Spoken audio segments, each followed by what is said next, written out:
New York City was that adventure, and Walter was a wonderful addition to my life here. He'd been indispensable since I'd arrived, making sure I knew the ins and outs of where I was going and always making me feel welcomed, no matter the early hour meeting or late night cocktail. He had insisted I called him when I ventured out. "It's on the company dime, and I'm not doing much on those weekends. Give me the overtime, yeah?" I used him sparingly, but it didn't mean I wasn't grateful for a friendly face after one of my disastrous blind dates in the city. Who knew trying to meet someone of substance was near impossible in a place with over 8 million people?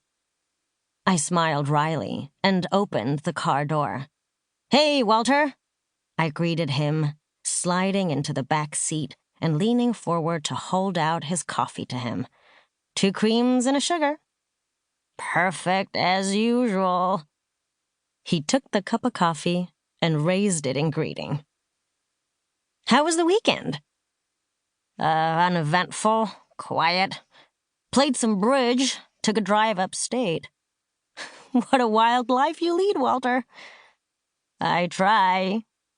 He laughed, and then pulled away from the curb, easing us back into traffic.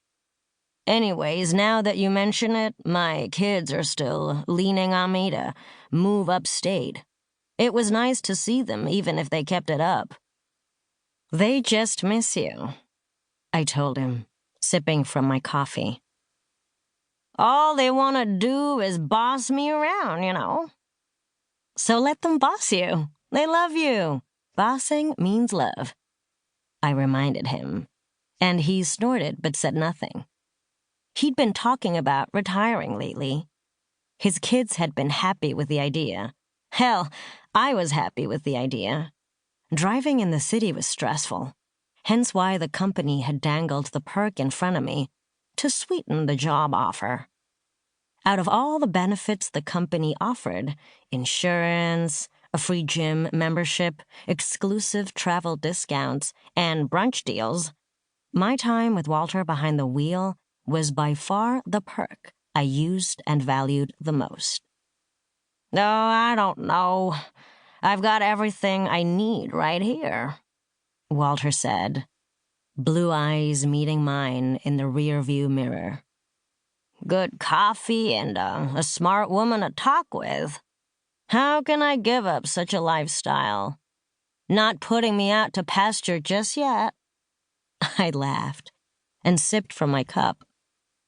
"You've got me there, but even still, you know that a sweet little retirement upstate surrounded by your adoring family wouldn't be too bad a gig, Walter."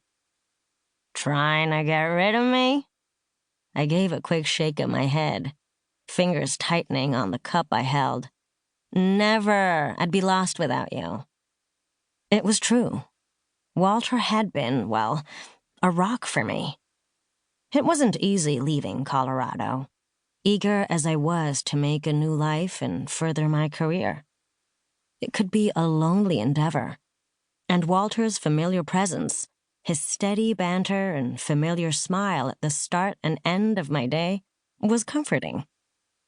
The drive to the office was surprisingly short, and before I realized it, it was time for me to wave goodbye to Walter and step out to face the day.